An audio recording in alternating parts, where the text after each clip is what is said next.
नमस्कार दोस्तों, मेरा नाम है सुशील कुमार और आज जो एक बड़ी खबर सामने आई है उसके बारे में मैं आपको बताने जा रहा हूँ।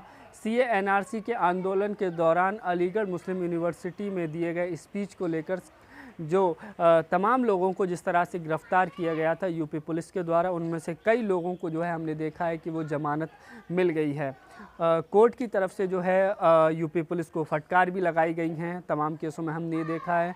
उसी तरह से शर्जिल इमाम नाम के एक शख्स को जो गिरफ़्तार किया गया था उसको भी जो है काफ़ी कंट्रोवर्शियल केस बनाया गया था। ये कहा गया था कि शर्जिल इमाम ने जो है वो देश को तोड़ने वाले, देशद्रोही और लोगों को भड़काने वाले जो है स्पीचेस दिए हैं।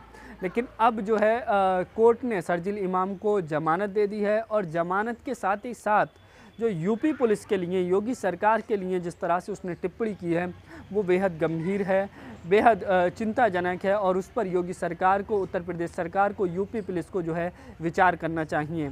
मैं आपको खबर बता रहा हूँ कि शर्जिल इमाम जो जामिया से जिनको गिरफ़्तार किया गया था, जिस तरह से हमने देखा था सीए एनआरसी का जो आंदोलन पूरे देश भर में जो चला था काफ़ी लंबे समय तक, उसमें जो है तमाम लोगों को गिरफ़्तार किया गया था।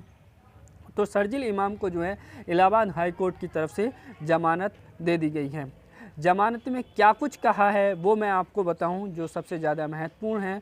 हाई कोर्ट की तरफ से कहा गया है कि शर्जिल इमाम ने कोई भी उनके भाषण में जो उन्होंने एएमयू में दिया था उसमें कोई भी जो है भड़काऊ बात नहीं कही गई थी, ना ही तो किसी को जो है हथियार पकड़ने के लिए या उकसाने के लिए इस तरह की कोई भी जो है बात नहीं कही गई थी। न्यूज़ 24 की खबर मैं आपको पढ़कर बता रहा हूं जिसमें ये बात कही गई है। हेडलाइन है कि यूपी सरकार को झटका, शर्जिल इमाम को जमानत देते हुए कोर्ट ने की ये टिप्पणी। इलाहाबाद उच्च न्यायालय ने देशद्रोह के एक मामले में शर्जिल इमाम को जमानत देते हुए कहा है कि अलीगढ़ मुस्लिम विश्वविद्यालय में उसके भाषण ने ना तो किसी को हथियार उठाने का आह्वान किया और ना ही कोई हिंसा भड़काई गई।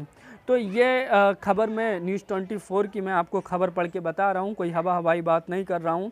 आगे खबर में लिखा है कि न्यायमूर्ति सौमित्र दयाल सिंह ने इमाम को, यानी कि शर्जिल इमाम को जमानत दे दी, जिस पर उत्तर प्रदेश के अलीगढ़ ज़िले के सिविल लाइंस पुलिस स्टेशन में आईपीसी की धारा 124A, 153A, 153B और 505 क्लॉज 2 के तहत मामला दर्ज किया गया था।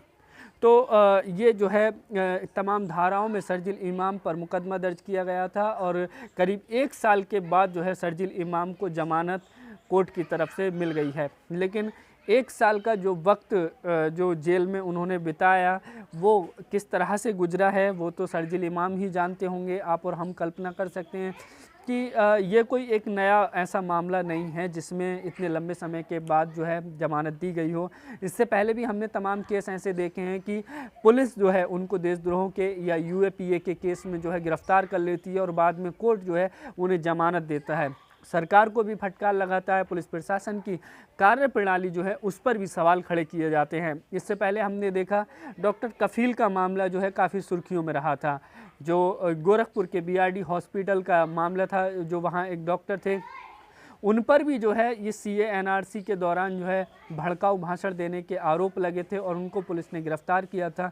लेकिन उनके परिवार और वो उनका पक्ष जो है वो सुप्रीम कोर्ट गए थे और वहाँ से जो है उन्हें ज़मानत दे दी गई थी।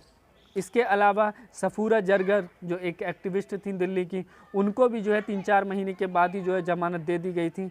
इस तरह से तमाम एक्टिविस्टों को हमने देखा है कि कोर्ट की तरफ से ज़मानत दे दी गई हैं।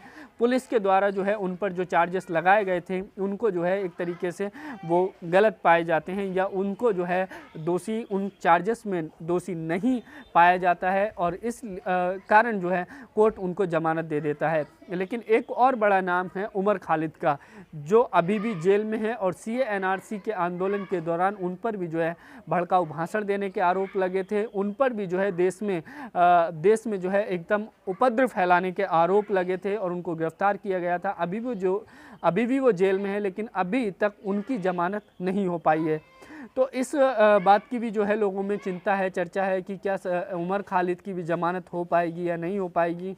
लेकिन एक के बाद एक जिस तरह से कोर्ट के आदेश आ रहे हैं, हम देख रहे हैं, उसमें जो है उत्तर प्रदेश पुलिस की जो कार्यप्रणाली है वो सवालों के कटघरे में खड़ी होती है। उत्तर प्रदेश सरकार की जो पूरी प्रक्रिया है वो सवालों के कटघरे में खड़ी होती है और इसी का कारण है कि हाई कोर्ट की तरफ से या इससे पहले के जो मामले हमने देखे हैं सुप्रीम कोर्ट की तरफ से भी जो है वो फटकार का सामना करना पड़ता है।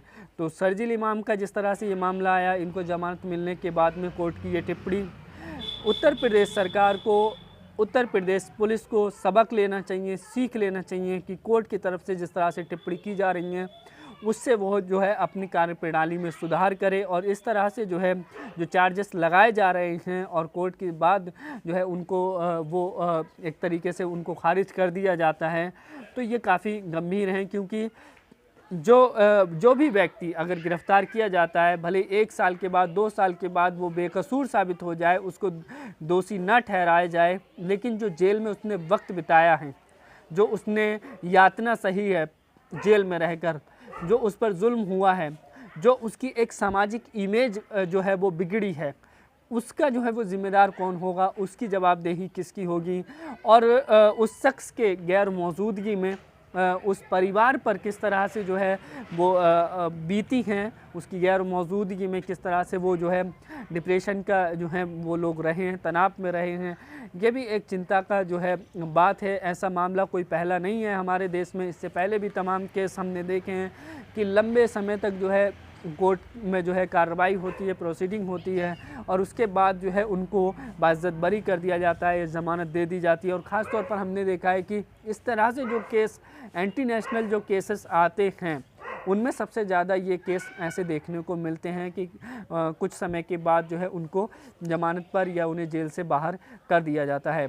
तो इस खबर को लेकर के दोस्तों आपकी क्या राय है, कमेंट करके ज़रूर बताइए। चैनल पर अगर आप नए हैं तो प्लीज़ चैनल को सब्सक्राइब कीजिए, वीडियो को लाइक कीजिए, शेयर कीजिए। शुक्रिया।